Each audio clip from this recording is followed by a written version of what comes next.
14 en route to Eritrea and rendered to the brutal regime in Ethiopia. There are serious concerns. He may have been tortured. It's not known where in Ethiopia he is held. In a country where campaigning for free society, criticizing the government is considered as a terrorist act or offense, and he was sentenced to death in 2009 in absentia when he wasn't even in the country. Andy, who is also called the Ethiopian Nelson Mandela, stood for the values of freedom, justice and liberty that Britain and the whole civilized nation stood for. Although Britain and the British government have been expressing grave concerns about the unlawful kidnap and render to Ethiopia, however, David Cameron's government haven't done enough to bring this man home to his family.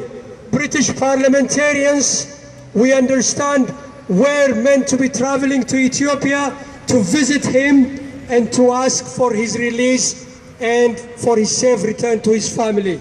We just learned that they have been denied an entry visa to Ethiopia. This is supposedly a country which has got appalling human rights records, but in the official records of the Foreign Office say to be a friendly state. Don't know what that means. His family feel let down by Britain, a nation built on universal rights of individuals. The right of individuals is valued, and a country he came to seek safety. Despite its appalling human records again, Britain still pours to the tune of about 375 million pounds a year to a nation which represents its people, and some of this money, that your taxpayers' money, my taxpayers' money, we pay for the good of alleviating poverty, is used to repress innocent people.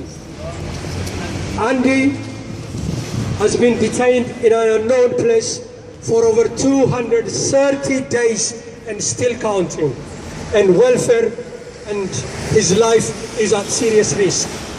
As we remember his 60th birthday, we have a vigil for Andy and all political prisoners in Ethiopia, and we ask David Cameron and all the good men and women in the British government to do all they can to bring this British father home to his family unharmed.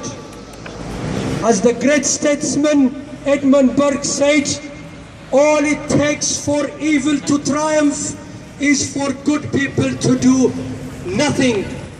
So we appeal to you, Mr. David Cameron, please do something. And I will say, Andy, happy birthday. Thank you.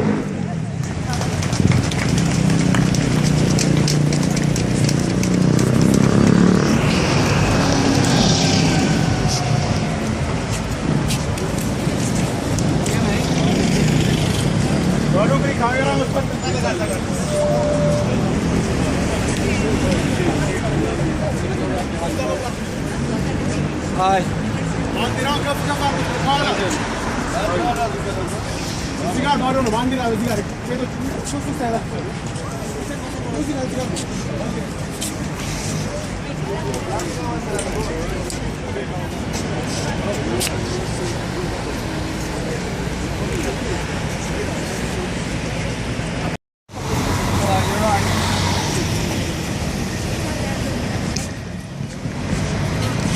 Right, ladies and gentlemen, we've got here Jeremy Corbyn for Andargachew Tsege and his partner Yemi. So I'm going to invite say a few words, and probably I've got a lot to say more after that.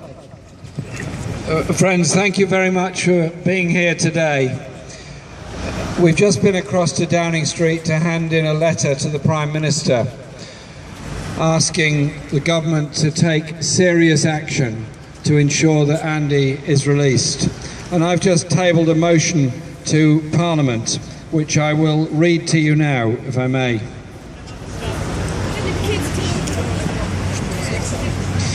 The motion I've put to Parliament, and I'll read it to you. That this House congratulates Mr. Andargachew Tsege on his 60th birthday, regrets that this is being spent in prison in Ethiopia, is aware Mr. Tsege, who is a British citizen, was tried in absentia, possible pressure on the Ethiopian government to secure his immediate release, and that has been tabled today to Parliament. Thank you. The facts you all know very well. Andy has lived in the UK for a long time, has never given up on his hope for democracy, for freedom, and all the things that we all want for everywhere, and has campaigned for them, was tried in his absence, which is illegal in British and European law, was sentenced to death, which is illegal in British and European law, was hijacked from Yemen to Ethiopia, which is illegal in anybody's law. And when I challenged this at the Ethiopian embassy to say, by what process was he removed from Yemen, I was told, we don't need a process, they understand it. I'm sorry, when you take a prisoner from another jurisdiction, you need a legal process. There was none. There's been no extradition request to Britain. There couldn't be because he's under a death sentence in Ethiopia. So Lord Andargachew and myself went to the embassy last week, and with our passports and our visa applications all completed, and asked that we be granted visas in order to travel to Addis to visit Andy in prison later this week. We were told in no uncertain terms we would not be allowed to visit him in prison. We're reiterating that request, and I've now made a formal request that Clive Stafford-Smith, who's done such a fantastic job in reprieve, standing up for people who've been sentenced to death, be allowed now to go to Ethiopia to visit him. We're standing here today to wish Andy a happy birthday. We're standing here today to stand up for justice and for human rights, and we'll stand here as long as it takes to get him out, to get his freedoms, and to get the freedom of all others that are subject to arbitrary law and arbitrary detention in the way that Andy is at the present time. The future of any country is democracy. The future of any country is freedom of speech. The future of any country is the right to express and report on your views. The future of any country is an independent judicial system. I want all of those things for Ethiopia. Andy stands for all of those things, and I'm proud to represent him. Is not for election day only. You should protect it day in, day out, 24 hours a day, every single day of the year. It's a travesty. A country that we, British people, give our taxpayers money up to the tune of about 375 million pounds, partly used to repress innocent citizens in a darker corner of the world. That shouldn't be allowed. We should, as British citizens, ask and make David Cameron and his government accountable. What are you using my money for?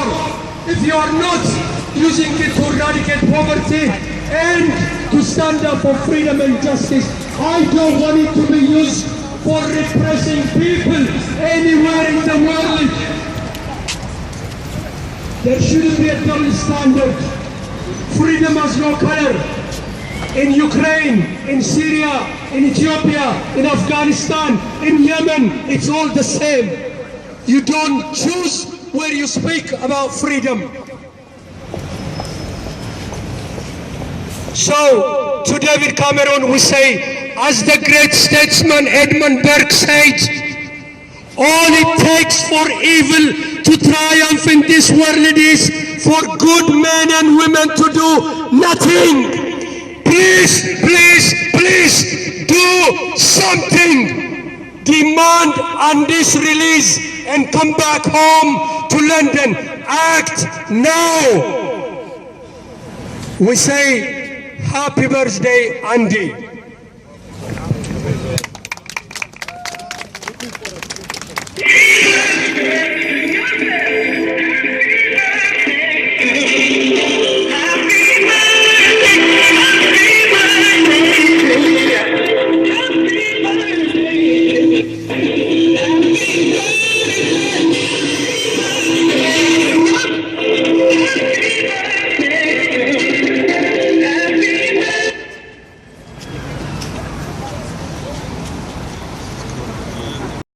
his 60th birthday.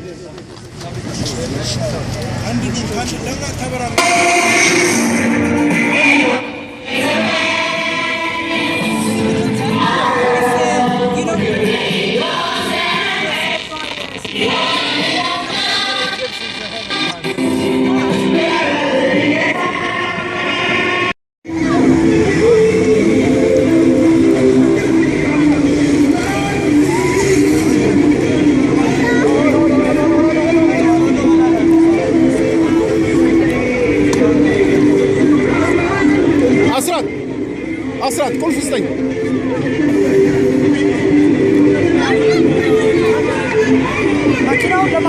عدلنا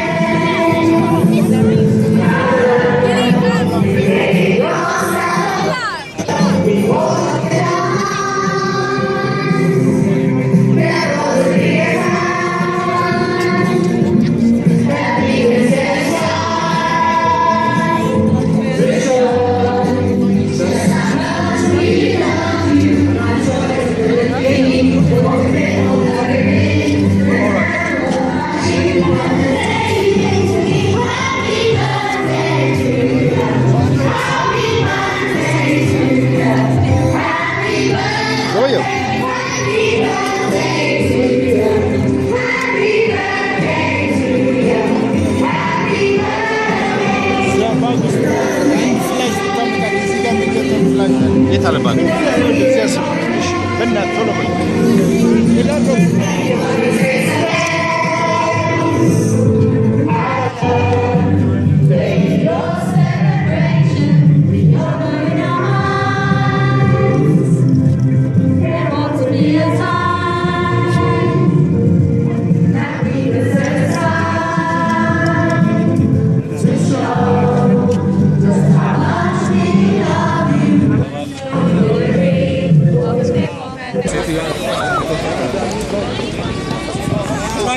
Got it? Yeah, I saw it now. I thought he was going to kill me with that noise. I am a part of the Churches Refugee Network in Britain. It's an ecumenical network. And I'm one of those who are asking that Britain operates a foreign policy that is responsible and pays attention to human rights. I understand that Andargachew Tsege has a British passport. Philip Hammond, why aren't you out there negotiating to bring him back? Why are you accepting that abduction in Yemen is not something that you ought to be considerate about? This man is British. He's one of us. His wife and his children are living in London, and we want to see him back. On his birthday, we're asking you, Philip Hammond, go and negotiate with the Ethiopian authorities to bring Tsege back to Britain. Thank you. Thank you. Thank you so much. You're welcome.